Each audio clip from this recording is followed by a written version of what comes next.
All right. I think we can start. Good afternoon again, and welcome to our quarterly market and economic updates. We're running a couple of weeks behind, and that is actually on purpose because in April, as you guys know, we focused 100% on finishing taxes. So we were very, very busy on that. And actually, that has been a good thing because quite a bit of things have happened in the last 2 or 3 weeks. There's a lot of more economic data that we can share with you guys, and I think it's going to be better at this point. Like always, or like usual, I am here with our favorite City National Rochdale portfolio managers, Poul-Erik, Olsen, and Robert Meckstroth. As you guys know, Johanson and Yau and City National Rochdale, we've been working together for about 20 years. Especially, I know there's some clients here that have been working with Poul-Erik for, many, many years. So we relied on their expertise and their knowledge of the market heavily. So we are always, delighted to have them to talk to you guys in a more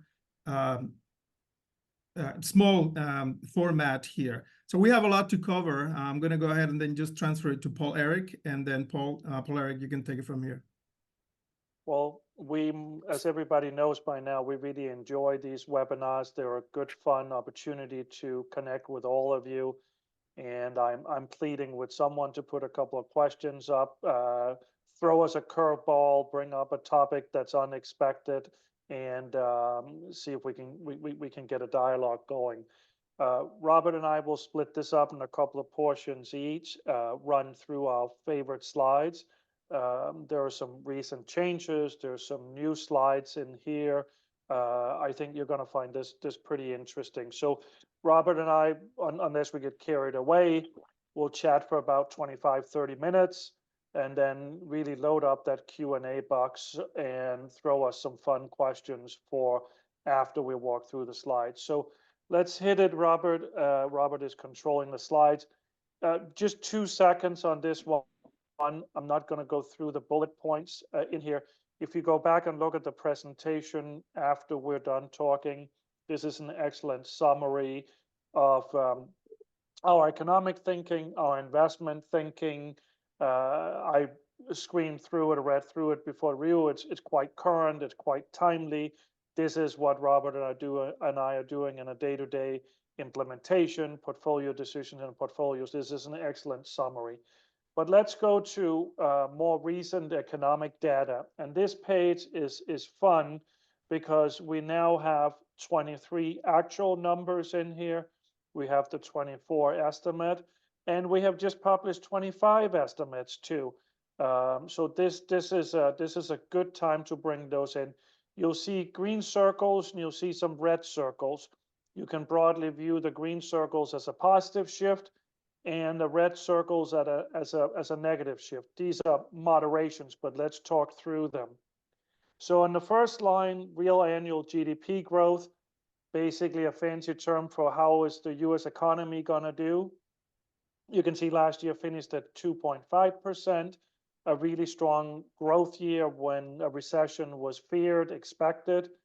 And this year is now looking like a 1.75 to 2.25 range on our forecast. The lower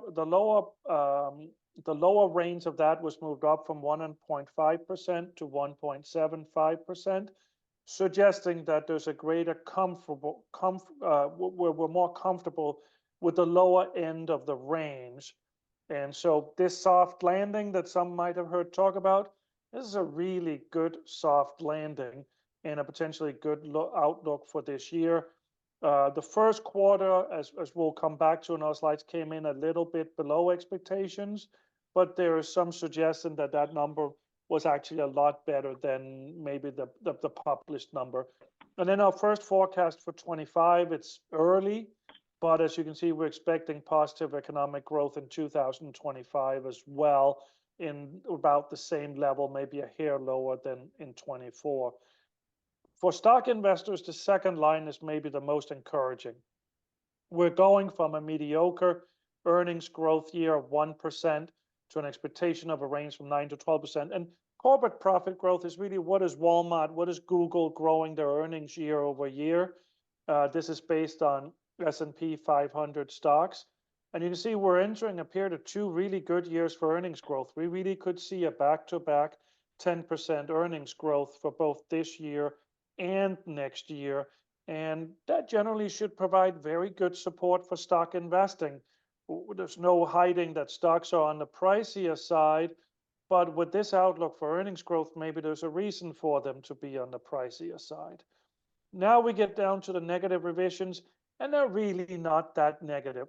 The red bars around the headline CPI, and CPI is the Consumer Price Index. If you look right below, you'll see the core CPI. The difference between those numbers is really just stripping out energy and food cost. So the headline CPI will be the more volatile number. The core CPI may be the more house-trained number that you look at for policy decision making. And we've had to move both ranges up a little bit. It's clear this higher for longer theme that we have talked about for a while is very real. Inflation is sticky. But I should also say, and I think Robert will go into this in a later chart, inflation is largely explained by rent increases.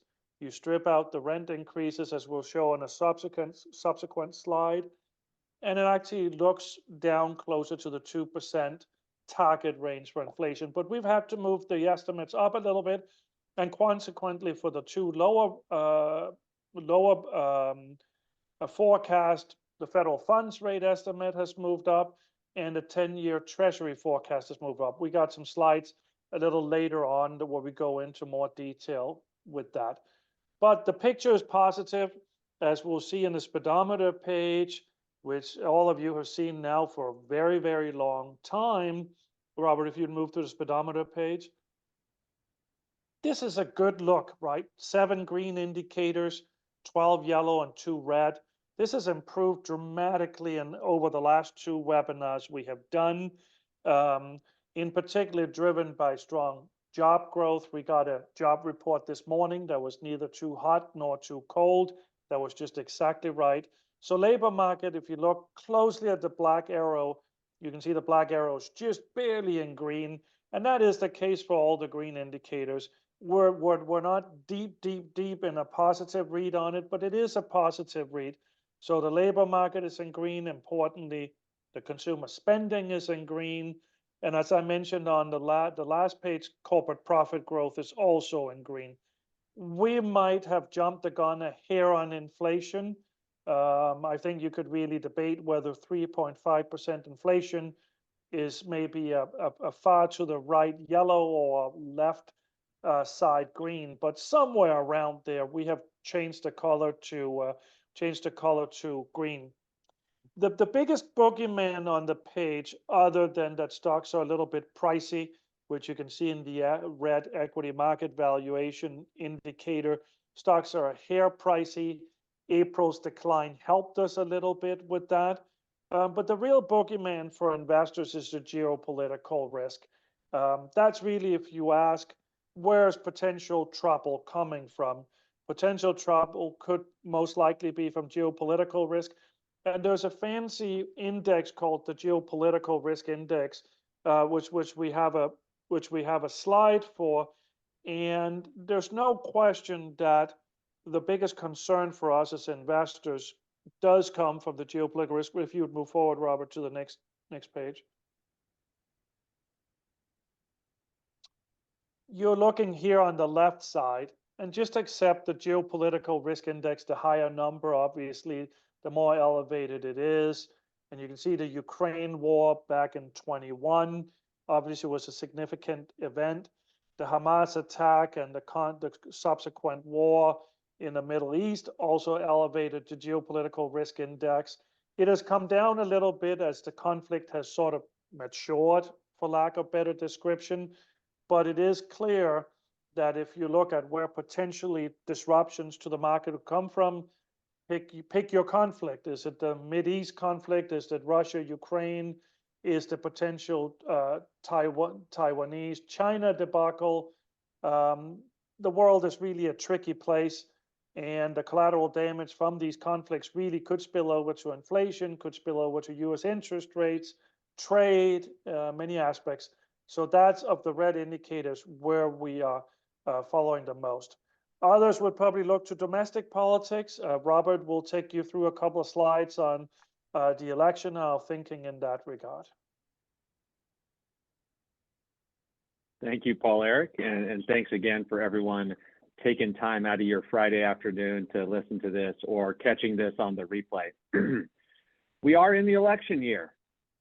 I'm sure nobody knew that, but anyway, we're starting to get the questions. It's funny, Poul-Erik talked about all the inflation, labor, economic data to start with. I think right now that's driving everything market-wise, but the questions I'm getting are a lot election questions these days.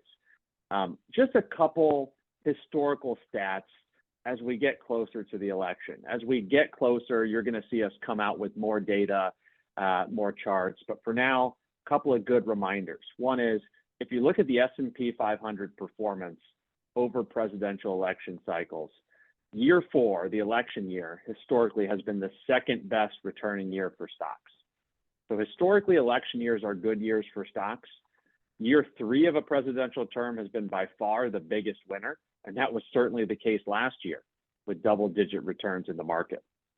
Now, what's also interesting is that the number of years where stocks are positive versus the number of years where stocks are negative, presidential election years have been overwhelmingly positive, even if the absolute return has been lower than year 3, almost identical in terms of number of positive years versus number of negative years. So again, this is just historical data. We have to look at any historical data with a grain of salt, but I do think that typically election years are favorable for stocks in the long run. Like I said, I think in the near term, let's talk about current economic data. Poul-Erik talked about the Q1 number or alluded to it. We were 1.6% GDP growth in the first quarter. And that alarmed some because you can see there were 69 estimates in the Bloomberg survey on what Q1 GDP was going to be, and none of those estimates were below 1.6. So it was a surprise. But when you break down the components of GDP, which you'll see here on the right, consumption, investment, government, spending, and net trade, notice here the first quarter what happened to net trade. Meaning we imported a ton more than we exported. A lot of that has to do with a very strong dollar.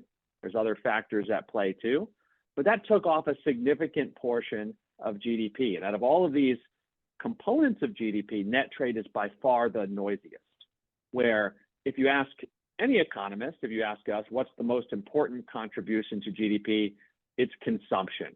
And check out the consumption readings in the first quarter, by far higher than everything else. So bottom line, it was a very strong first quarter for consumer spending.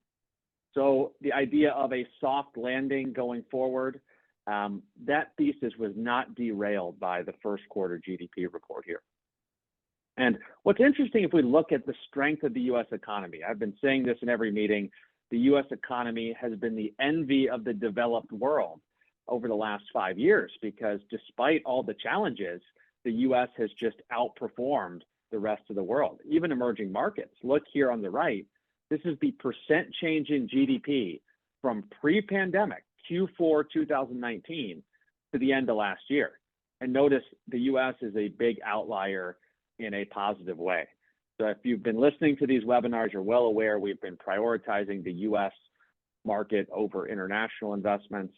Nothing right now in the data suggests that now is the time to bet on the UK or China or even Japan in many ways. So remain committed to the US. The US continues to outperform from an economic standpoint. Now, the labor market has been fascinating, and today is a great day to talk about the labor market because we got the jobs report. A couple of quick thoughts on the jobs report if you hadn't seen it today. 240,000 new jobs expected. We came in just over 170,000. That's a major miss to the downside. And historically, if you told an investor there's going to be a major miss to the downside on jobs, you'd expect nasty market conditions. Instead, right prior to this call, the market was up solidly over 1%. So how is that possible that the market is up nicely when we had such a big miss on jobs?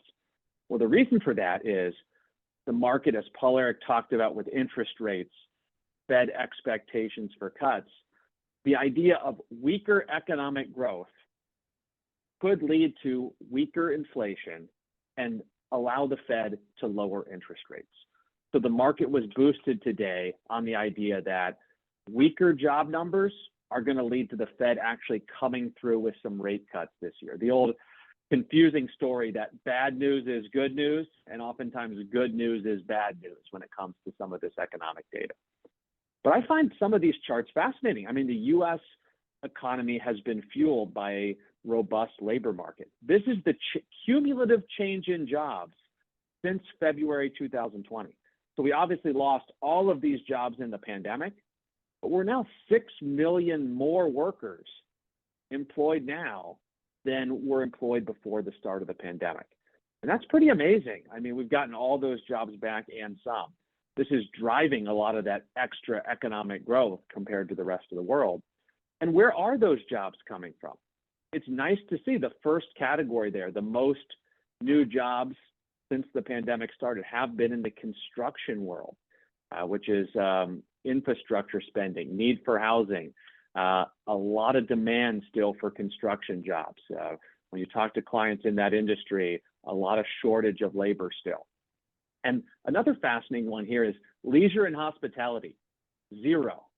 This was the category that before during the pandemic, obviously, we lost hundreds and hundreds of thousands of jobs. This is now the fastest growing area of hiring as we get back more normal in the economy, and especially as investors or consumers are pushing more to the services side. So again, even with a miss on jobs today, it still was another 170,000 new jobs added to this chart through March. I'm going to move on to probably the question I get the most on is where inflation is going, where inflation is. And Poul-Erik showed how is the inflation indicator green at a time when it's one of the biggest concerns out there? Well, it's because look at CPI here. CPI was 9% back in 2022, year-over-year price change. The trend is clearly good. The trend is clearly in the right direction. So much so that the Fed last year said, we're confident inflation is going to start to come down and we're eventually going to cut interest rates. But notice the near-term data, there's that small spike up in prices that has the market a little bit cautious, has the Fed a little bit cautious toward can that trend continue at some point down close to 2%.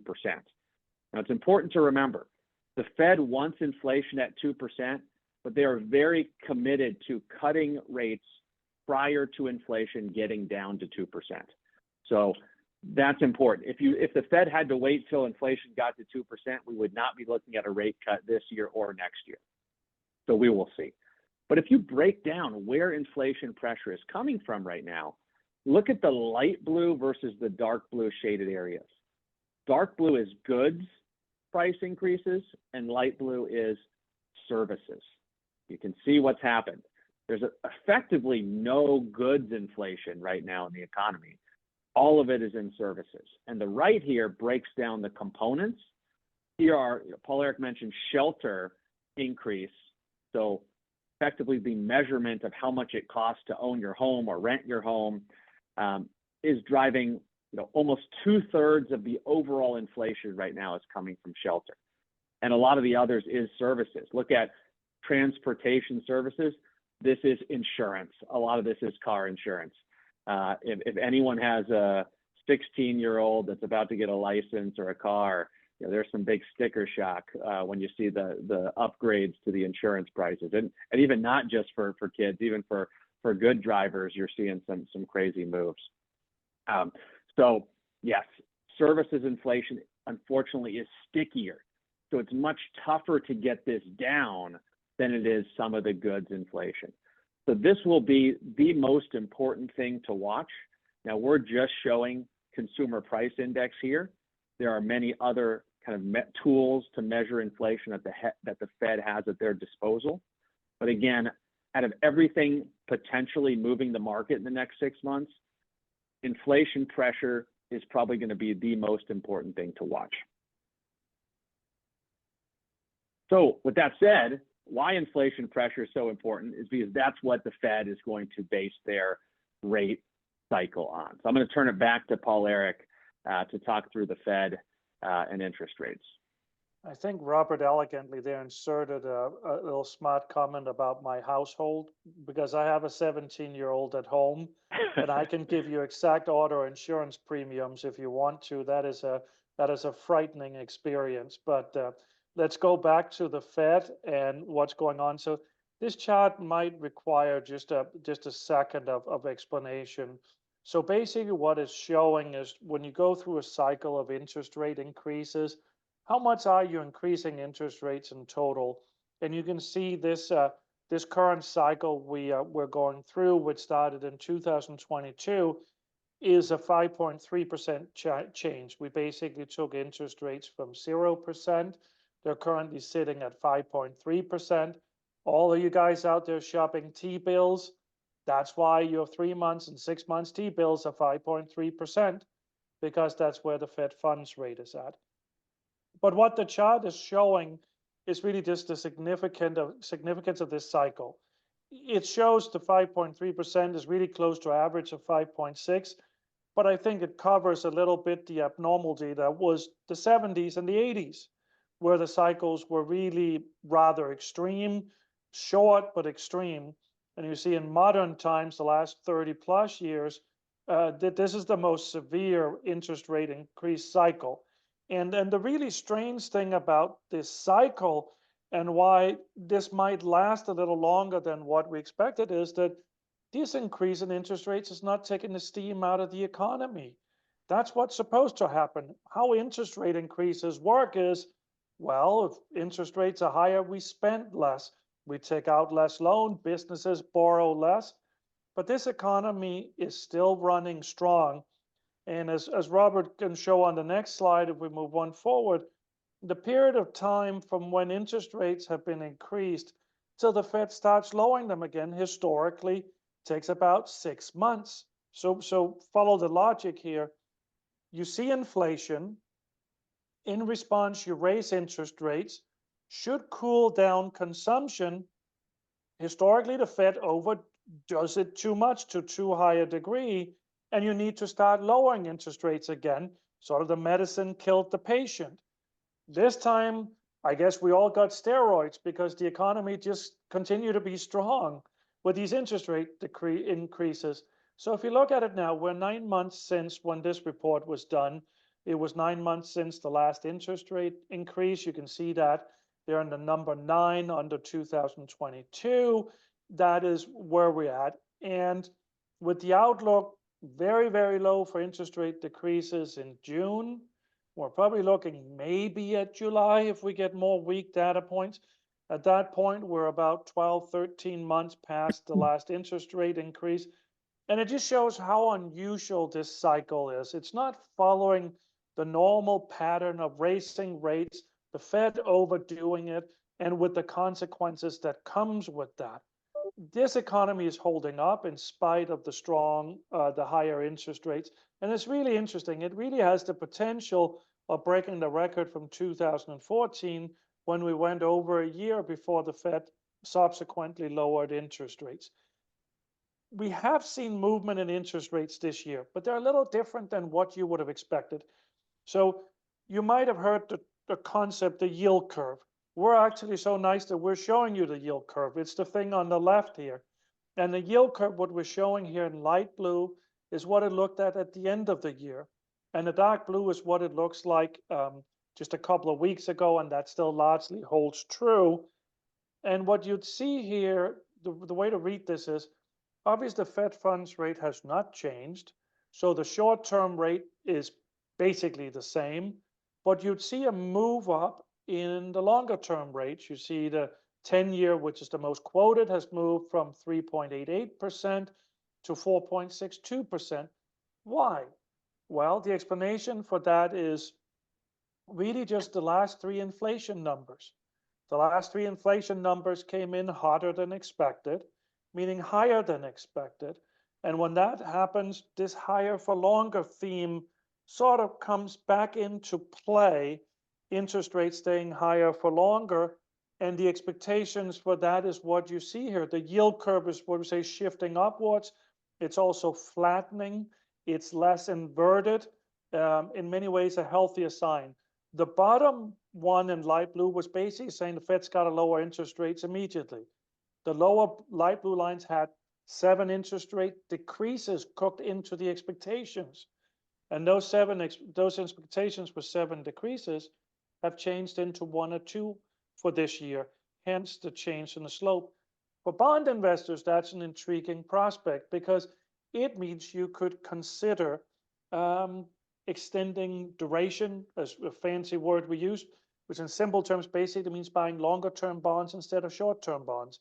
We have happily sat on the shorter end of the yield curve, buying a lot of very short paper, 2 to 4 year paper, and that has been a good spot to be, because had you been out on buying 30-year treasuries with the move from 403 to 471, you'd have been down 9% for the year on those bonds.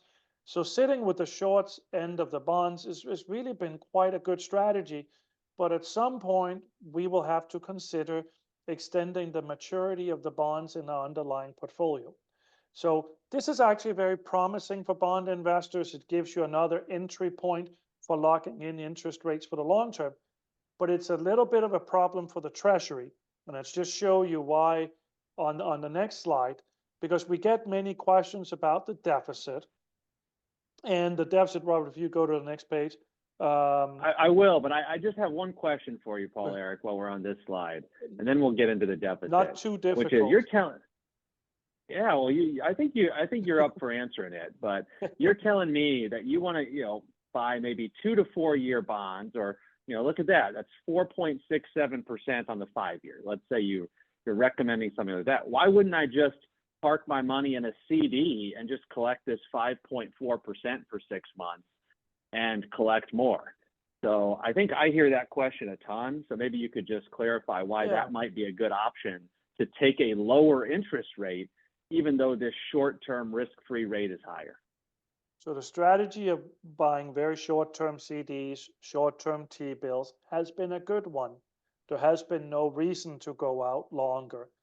But with the expectation that the Fed will lower rates, and if they don't lower them a lot this year, they're likely going to have to lower them even more next year because interest rates are too high. The Fed don't want them this high. That Fed funds rate at 5 3/8 will come down.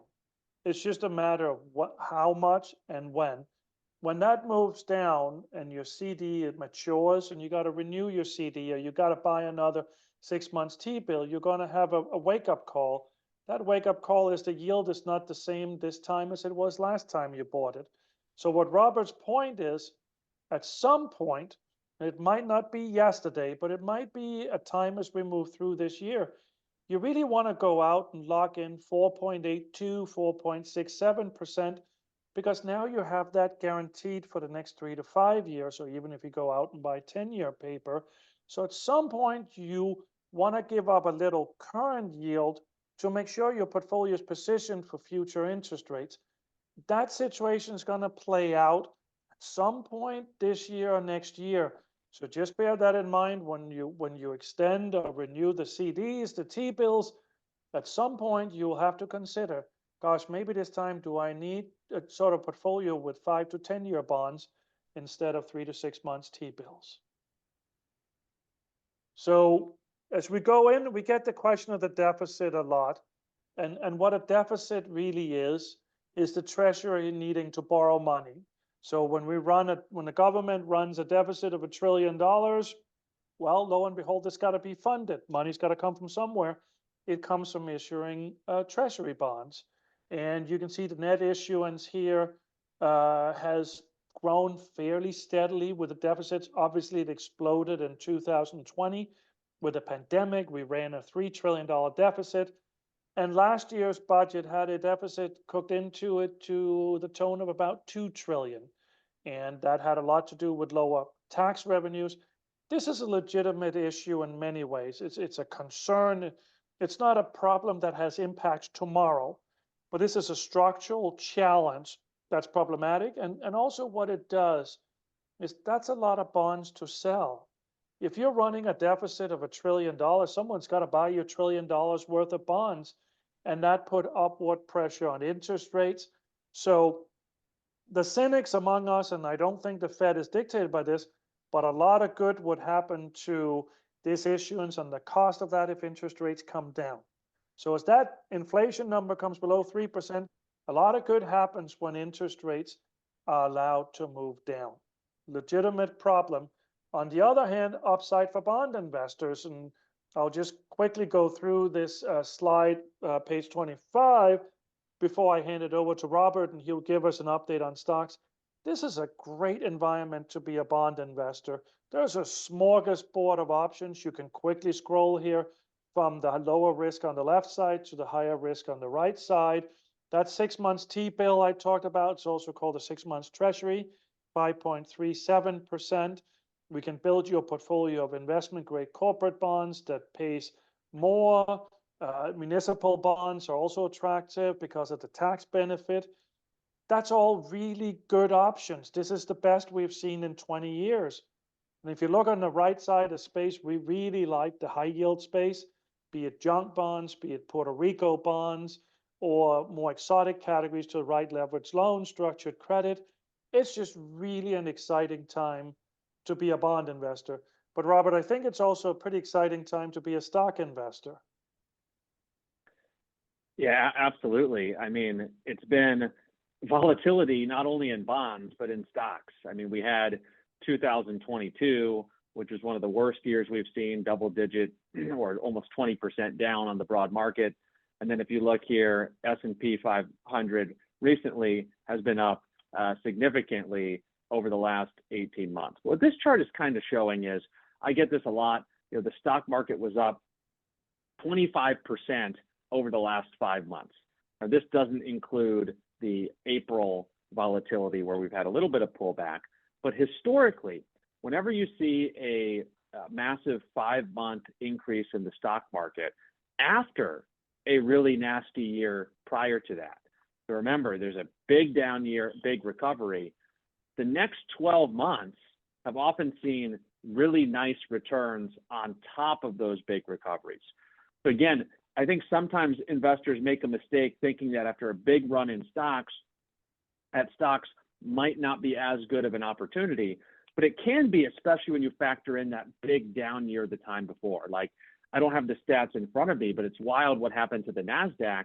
The NASDAQ was down 33% in 2022, and it was up over 40% in 2023, but still was not back to even based on that fall in 2022. So again, historical reference, always, you know, like to look at these, suggest that stocks still can have some decent runs.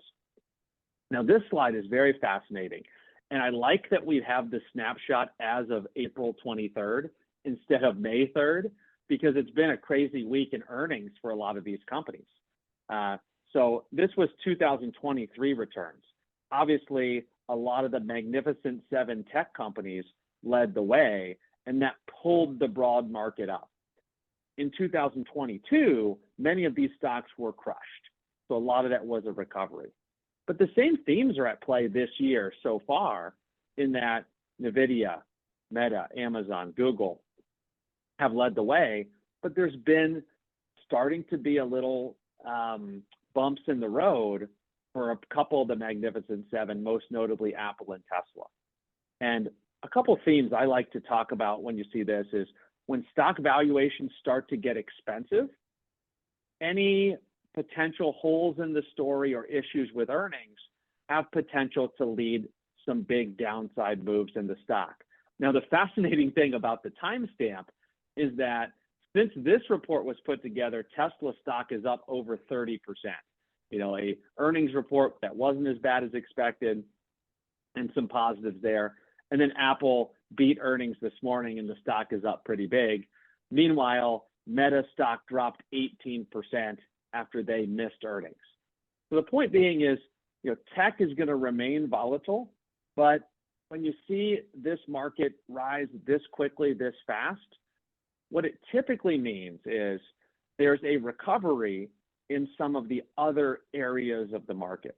And what this looks at is, this is the dividend stock world.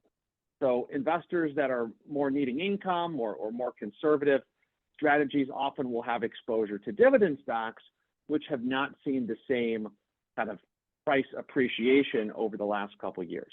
But what's fascinating about dividend stocks is, even though they haven't seen a market participation like the growth stocks, look at this chart to the right. This is looking at the Dow Dividend Index.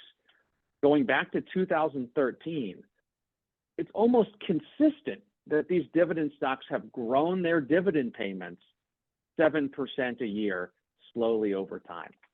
To me, the takeaway there is that many stocks that are in the Dow Dividend Index are highly profitable and are growing businesses. So when you are able to invest in highly profitable growing businesses that are paying dividends and you're participating in the profits, there are some opportunities, especially when valuations are lower. Because this chart here on the left shows dividend stocks, referenced here in dark blue, are trading at a pretty significant discount to the overall market.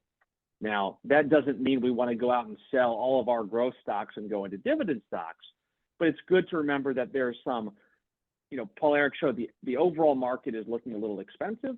That's not the entire market. There are pockets of opportunities to still find good values, but you still need to have exposure to even some of the expensive stocks, because why this gap happens is because of potential revolutionary technology. Whether it's AI breakthroughs or pharmaceuticals or drugs, there's a reason for some of this disconnect is the profitability of some of those growth companies. So just some interesting market stats that we've seen over the last couple of days. Now, I know we're running up to the top of the time. I want to get through all the questions, but this will be a good segue into the question and answer section, because the first question I see Elier in the Q&A panel asked to kind of break down where those robust earnings growth forecasts are coming from. And what this does is break that down. So we have two things going on. This is a forecast for the S&P 500 earnings growth. We showed that number at the start. It was like a 9 to 12% range. Here's the midpoint of that range, 10.5%. And the question we got is, well, how is, that's a good earnings report, or that's a good growth forecast, but companies must be outpacing GDP, which we show here. And that's a very insightful question. The economy is only growing at 2%. So where does the other 8.5% come from? Well, a couple of things. One is you do have inflation. So this is a reason why stocks are always a good hedge against inflation, because when you have 3% inflation, corporate profits are getting inflated by the same level, basically. So you add inflation to your profit totals. And then the second thing is, margin expansion. So businesses are doing better and becoming more profitable. And that margin expansion number is actually a pretty nice one at 5.4%. So you take the margin expansion, add inflation, and add the overall economic growth to get to that 10.5% number for 2024. And then you can see 2025 broken down a little more. You see one different component in 2025 is that we're taking into account slight depreciation of the dollar, or a currency effect next year, but continued good margin expansions. Hopefully that helps shed light on how we break down corporate profits. And obviously each company, each sector is different. This is the whole market rolled together. So I think I'm going to close there. Poul-Erik, any final thoughts before we pass it back to Elier for the Q&A section? No, I think let's direct it to Mr. Peraza. All right, very good. So like always, I collect some questions, before the webinar. So one question that came up a couple of times is, so we are obsessing about this 2% inflation economy. Why does it have to be 2% and not 3%, since everything is running great? And so why 2%? I'll take that this one, Poul-Erik, because sorry, we're both excited. I'm Go I for it, want to Robert. grab it because I threw that out there earlier when I was talking about how the Fed is going to cut even before they get 2%. And Poul-Erik, you might have been going the same way with this one.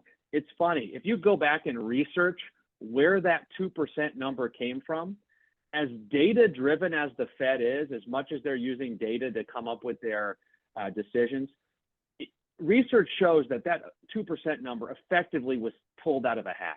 It was almost just made up. Someone in the Fed said, hey, what's the right level of inflation? Well, no inflation's bad because deflation may be worse than inflation. So we know we want some level of inflation. And then, well, 3-4%, that might be too high. How about 2%? That sounds just right. There's not really much evidence to support that is the magic number. So my point with this story is the Fed is still trying to figure out what the natural rate or exact right rate of inflation, but it probably is somewhere in that area. But what you will see is that inflation might start bottoming out at 2.5%, 2.4%, and the Fed may come out and just be very comfortable cutting rates to the natural level at that point. So it's very clear that we do not need to see inflation go to 2%. What really is going to be the market focus and the Fed focus is the trend in that inflation, that it's moving the right way at some point down to 2%. But you're right, Elier, 2.5% might be the real number. And it'll be interesting to see if the Fed ever comes out with research that says something other than the 2% target is what they're striving for. All right, that's great. Poul-Erik, anything else to add to that? Yeah, just two quickies. The first one being, it actually was a pleasant surprise in this cycle we're going through that the Fed showed some flexibility. I think when this cycle first started, the general thinking was they were going to be rigid about that 2% that 2% inflation number, and under no circumstances we're going to lower rates before they hit 2%. And then the language changed. I think they wanted to give themselves more flexibility. And so now we know that they will be willing to lower rates before it hits 2%, as Robert mentioned. But that was not clear when this started. So that's a positive development that can set expectations for lower interest rates quicker than we might otherwise have seen. The only other thing is just a humorous comment. The 2% number comes from a public official in the New Zealand Ministry of Finance that actually came up with a 2% target. It became universally adopted, and that's why we are 2%. Now, I just say, think common sense with the 2%. If inflation is at 1%, it's too close to zero. As Robert said, 0% inflation is not good. 1%, you're too close. 3-4%, well, now you're really close to a 5% number that feels out of control. And sort of, if you use common sense, that 2.5%, 3% just seems like where you're not too close to the zero and you're not too close to a hot number. That's the science behind the 2% number. Okay, perfect. All right, the next question is related to the speedometers. So as you guys presented, we have a strong consumer and spending number there. But there are some reports out there that are showing that credit cards and consumer debt is going up, and then that was a problem in 2008. Are we far away from 2008? Isn't that a problem, even though the consumer data is looking that it's good? I'm happy to start here, Robert, and then you can comment. I'd say if you think 2008, remember what happened in 2008, Elier. Everybody bought a house, and many people bought a house they couldn't afford. It's been a while since people bought homes they couldn't afford based on wrong appraisals or based on lax lending standards. That was really a 07, 08 circumstance that's not here. So you don't have that inherent stress in the housing market to begin with. And if you look at where debt matters the most, it's your mortgage. The mortgage debt dwarfs auto loans, credit cards. And so the mortgage situation is really the most important. But I think what you're alluding to is trends in credit card debt, maybe more delinquencies on auto loans. It's creeping into the economy. There's no question about it. But what gets overlooked in this is after the pandemic, I wouldn't say there was no delinquency issues, but it was at a record low because of all the money that was thrown at us with the pandemic. So everything is up from then, but credit card levels, auto loan delinquencies, they're just getting closer to long-term average. We basically just came from an extraordinary, unusual situation of almost no delinquencies, no increase in delinquencies, and now we're just more towards normal. So is it noteworthy? Absolutely. Is it alarming? Not at all. Also remember, everybody has a job. When you have a job, you can work on your loan, you can work on your consumption. You don't have a job, that's when people's personal finances fall apart. So it's not an alarming signal, it's something to note, but it's not an alarming signal at this point. All right, thank you. Yeah, the only thing I'll add to that is when you do track that, because you're right, consumer savings rates are so low, there is expansion of consumer debt. You really want to watch the 90-day delinquency indicator. That's the one that gives you some insight, because the 30-day delinquency number, you might see that one out there. That's a very noisy number. The 90-day is one that really matters, because that means people, they're getting those notices in the mail that say well overdue and still not making those payments. So we saw this in 2007, 2008. Those 90-day delinquencies started to pile up. That can be a very problematic situation. And Poul-Erik said it right. We're just not seeing a big spike in those yet, but something to watch closely for sure. All right, perfect. The next question is related to international. So City National Rochdale took the position a couple of years ago or several years ago to be completely out of international. How do you guys feel about that? And are we looking to get back into it?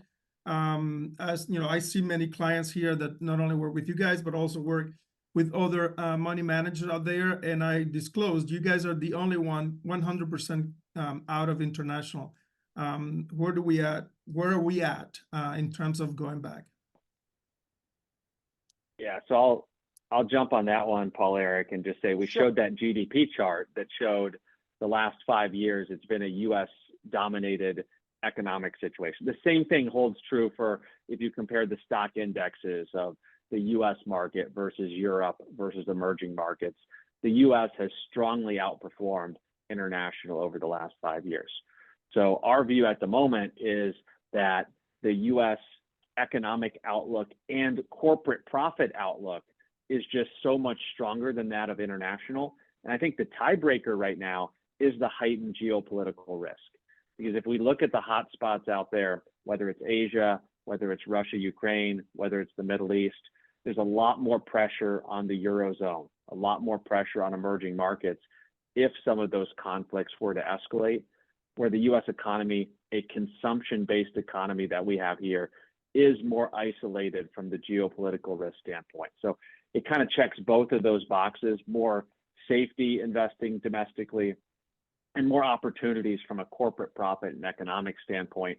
And it was very interesting. There was if anyone has the Financial Times, there was an interview, a very good interview with the head of Norway's sovereign wealth fund, which has $1.5 trillion to invest, Norway's oil money. And the questions were basically like, why are you so overweight the U.S.? And the answers were pretty sharp in saying, look at the technology companies in the U.S. and the corporate environment in the U.S. There's just not really a place like that in the world right now that has the ability to see the innovation and growth from, look at the AI space. It's hard to name a European company right now that's leading a technological revolution. Maybe you can say Novo Nordisk with the pharmaceuticals, Poul-Erik, but I think it's clear, and it could change if the data changes. I think it's clear that the U.S. focus for us makes a lot of sense still. Robert, why don't you just pull up page 28 just to just put numbers on it? I don't know if that was the one you're looking for, but page 28, that's the writing on the wall, right? So looking back, we certainly have been right. You can look at the bottom right with the 5-year annualized returns. and the US is the place to be. And it has been. So the good question, Elier, is the one you asked, well, going forward, it doesn't have to repeat itself just because that has been the case. We actually I think literally this week, improved the arrow on the international economic indicator. We see slight improvements, and I read through our commentary about this. It's such subtle changes in the improvement in the global outlook. I mean, it is getting a little better, but it is so marginal. Europe just struggles with the same inflation we struggle with, but without the economic growth that we have to show. And the trends are very subtly in the positive direction, but it just doesn't seem like you're in a hurry to run out and buy these companies. And Elier, just for full disclosure, I don't think we have shared with you, but the portfolio will actually have a handful of international stocks in it, not really by design, but we own Novo Nordisk, which is the pride of Denmark and now the biggest company in Europe because of the Ozempic drug. And then we also own a fine Dutch semiconductor company, ASML. Accenture is actually an Irish company. Budweiser is actually a South African company. So they sneak into the portfolio, but what we're not doing is making a dedicated global or European allocation. But we're not opposed to picking a company or a handful of them that sort of fits in the portfolio. Perfect. Yep, I was going to highlight that because we have done a couple of reviews in the last month or so, and then we have seen a couple of those. So that is pretty much it. All the questions that I had here. So if anyone has more questions, please type it in the chat. If not, Poul-Erik, Robert, thank you so much. We always enjoy these webinars, and we get very good response and feedback. So we'll do it again towards the end of the year. So thank you so much for your help. Thank you for having us. All right. Bye-bye, everyone.